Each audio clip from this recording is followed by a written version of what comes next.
এবং আমার পুরো পলিটিক্যাল জার্নিটা বিএনপির হাত ধরে, যার ফলে শহীদ প্রেসিডেন্ট জিয়াউর রহমান, বেগম জিয়া ওনাদেরকে বিএনপির বাইরেও প্রচণ্ডভাবে ওনাদের প্রতি এক ধরনের ভালোবাসা। এটা ছোটবেলা থেকে আমি যখন কম পলিটিক্স বুঝি তখনও আমি তাদেরকে ভালোবাসি। এখানে দুইটা ব্যাপার ছিল। আমার আব্বা হচ্ছেন শহীদ প্রেসিডেন্ট জিয়াউর রহমানের অসম্ভব গুণগ্রাহী একজন মানুষ। এর কারণ হলো ওনার দুইটা ওনার গল্প। একটা হলো 7ই নভেম্বর যখন ঐতিহাসিক সিপাহী বিপ্লব হয়, আমার আব্বা তখন ঢাকায়।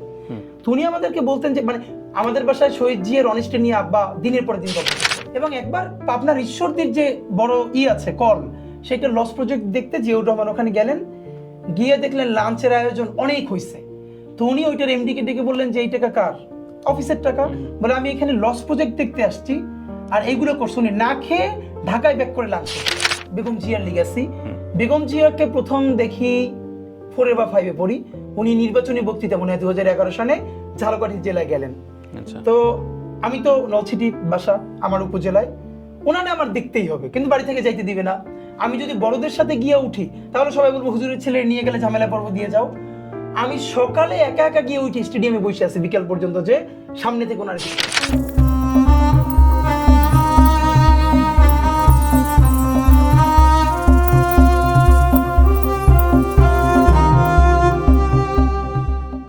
আমার বাসা থেকে উপজেলা বিএনপির অফিস তখন 1 থেকে 2 মিনিট দূরে নলছিটিতে। এবং আমার পুরো পলিটিক্যাল জার্নিটা বিএনপির হাত ধরে, যার ফলে শহীদ প্রেসিডেন্ট জিয়াউর রহমান, বেগম জিয়া ওনাদেরকে বিএনপির বাইরেও প্রচণ্ডভাবে ওনাদের প্রতি এক ধরনের ভালোবাসা। এটা ছোটবেলা থেকে আমি যখন কম পলিটিক্স বুঝি তখনও আমি তাদেরকে ভালোবাসি।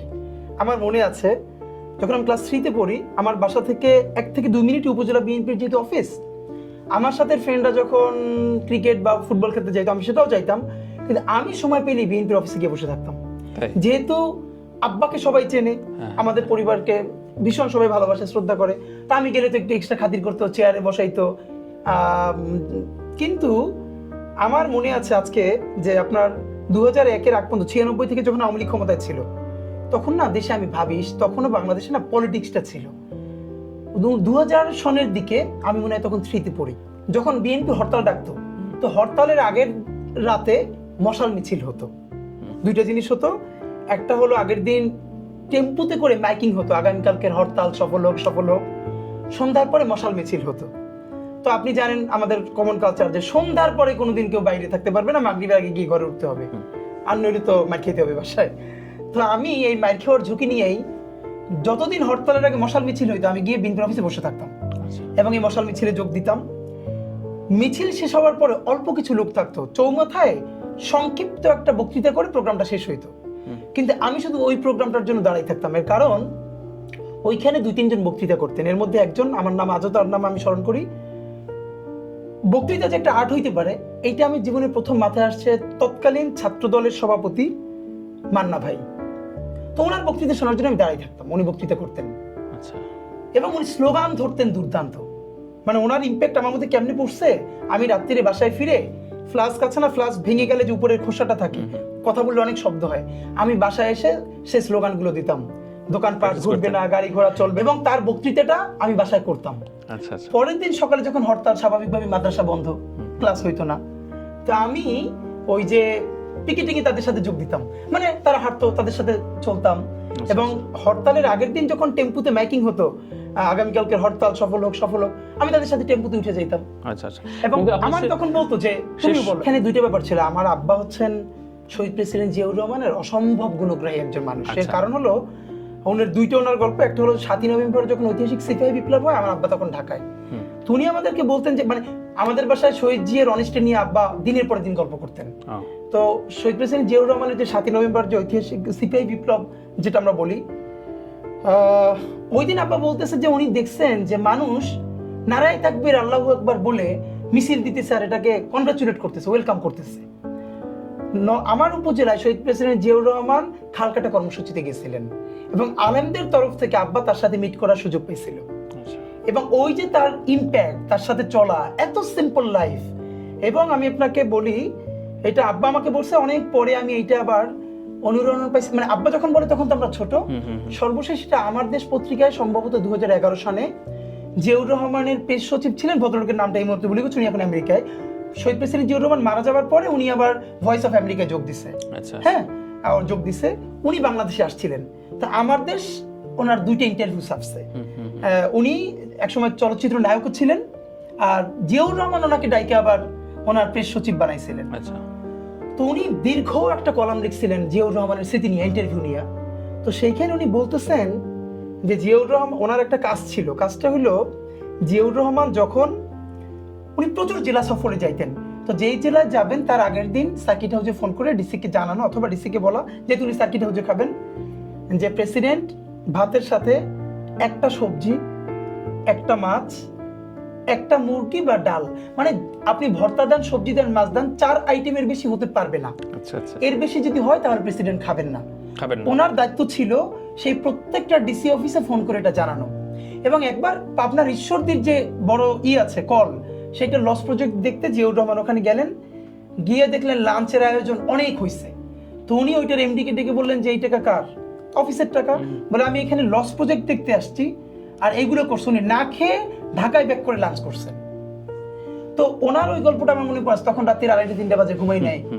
আমি অনার্স ফার্স্ট ইয়ারের একটা ছেলে, তখন আব্বা যে ছোটবেলা আমাদেরকে বলতো জিয়াউর রহমানের, আমার মনে আছে। এরপরে বেগম জিয়ার লিগ্যাসি, বেগম জিয়াকে প্রথম দেখি 4 বা 5-এ পড়ি।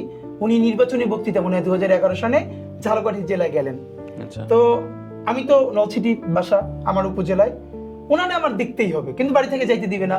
আমি যদি বড়দের সাথে গিয়ে উঠি তাহলে সবাই বলবো হুজুরের ছেলে নিয়ে গেলে ঝামেলা পর্ব দিয়ে যাও।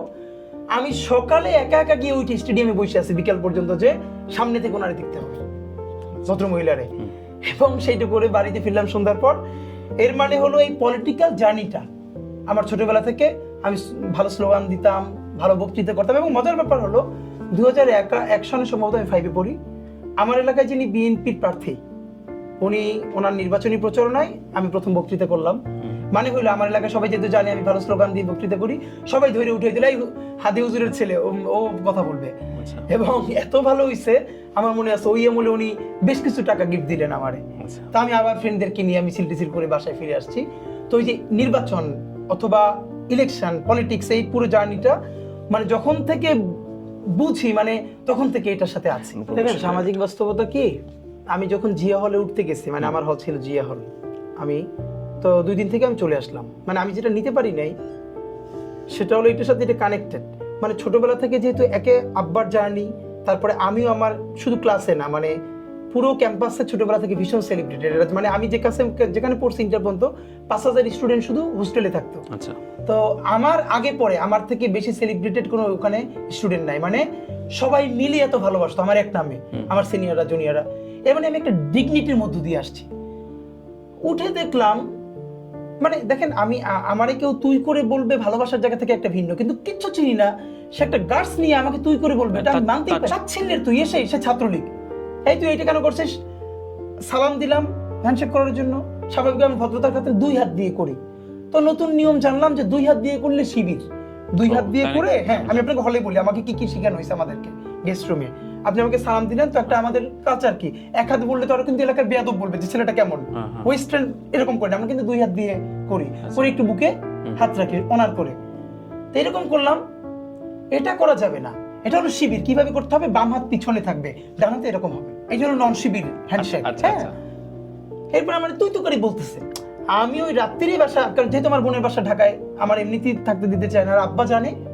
আমি এবার বলি যে আমরা 6 ভাই বোনের মধ্যে আমি সব থেকে বেশি মারমুখী। সবাই আব্বার এই চরিত্রটা কম বেশি পাইছে, কিন্তু আব্বা জানতেন যে আব্বার এই ক্যারেক্টারটা। ইভেন আমার মনে আছে, আমি আপনার বলি 2007-8-এর দিকে যখন ইমার্জেন্সি চলে, তখন ঢাকা বিশ্ববিদ্যালয়ে 5টা ডিপার্টমেন্টে মাদ্রাসা শিক্ষার্থীদের ভর্তি বন্ধ করা হয়েছিল। English, journalism, law, women and gender studies and আরেকটা বন্ধ করে দেওয়া হয়েছিল। আমি কিন্তু তখন বিশ্ববিদ্যালয়ে পড়ি না, আমি ইন্টার ফার্স্ট ইয়ার পড়ি। এবং 1/11-এর সময় ইমার্জেন্সি চলে, আমাদের ক্যাম্পাসে বসে পুরো ক্যাম্পাস, মানে জীবনও চিন্তা করে নাই, আগের রাতে শুধু অর্গানাইজ করছি, কেউ জানতো না। মুহূর্তের মধ্যে 1000 স্টুডেন্টের মিছিল নিয়ে 100 প্ল্যাকার্ড, সামনে ব্যানার, পিছনে ব্যানার, এবং সেখানে মিডিয়া হাজির। আমি ঝালকাঠি শহরে রওনা করছি। আমার পুরো ক্যাম্পাস তো আমার প্রিন্সিপাল থেকে শুরু করে, যে এবার একে তো ইমার্জেন্সি চলে, যে এইটা চলবে না। আমি স্মারকলিপি দিতে ঝালকাঠি ডিসি অফিসের সামনে চলে গেছি। আমি চিন্তা করছি আমার নামও যদি কেটে দেয় তো প্রোগ্রাম তো হয়ে যাবে, তারপরে কি হোক, যে ঢাকা, কারণ আমি তো জানি যে আমি 2 বছর পর ঢাকা বিশ্ববিদ্যালয়ে ভর্তি পরীক্ষা দিব, এটা কেন বন্ধ, এবং এটা অন্যায়। এবং এইটা পরের দিন জাতীয় মিডিয়া অনেকগুলো আসছিল। তো আমার বড় ভাই ওইখানকার টিচার, তখন আমার বোন বলছে, আমার বড় ভাই আব্বারে ফোন করে বলতেছে যে আব্বা এইবার মনে হয় আর ওরে সেভ করা যাবে না, ওর নাম কাটবেই। মানে এমনিতে তো আমি নিজেও মাদ্রাসায় প্রচন্ড পপুলার বা সবাই, কিন্তু যেহেতু এটা মাদ্রাসার সিকিউরিটি ইস্যু, তা আব্বা নাকি আমার ভাইকে বলছিল যে কি করবা, ও তো হয়েছে একটু আমার মতো। মানে এইগুলোর পরের দিন ওই প্রোগ্রাম করে আর মাদ্রাসার নাকি বাড়ি চলে আসছি, প্রচন্ড ক্লান্ত, ঘুমিয়ে পড়ছি। সকালে উঠে দেখি কি আব্বা তখন পত্রিকা আসতো আমাদের ওখানে লঞ্চে করে, বরিশাল থেকে লঞ্চেটি নেমে একটু দেরিতে আসতো, 4-5টা পত্রিকা নিয়ে আসতে বাসায়। আমি ঘুম থেকে উঠে আব্বা বলে কি এই দেখো এইটাই তোমাদের নিউজ আসছে। মানে সে সকাল থেকে গিয়ে পত্রিকা ওখানে দাঁড়াই ছিল, সে সব পত্রিকা ঘাটছে, এরপরে যেটা নিউজ হয়েছে সে নিয়ে আসছে আমার জন্য। তখন দেখলাম অনেকগুলো মিডিয়ায় আসছে। তো এই মানে আব্বা জানতো যে আমি ছেড়ে দেওয়ার পাবলিক না।